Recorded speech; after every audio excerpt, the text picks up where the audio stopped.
हो धवलेश्वर महाप्रभु संसार सुखी रख।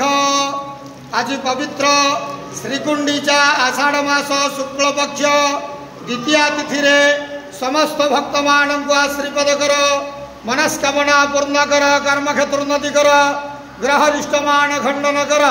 महाप्रभु धवलेश्वराय नमो नमः।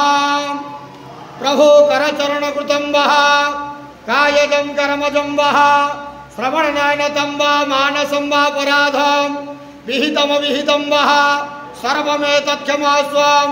जय जय करुणाब्दे श्री महादेव शंभो बाबा धवलेश्वराय नमः।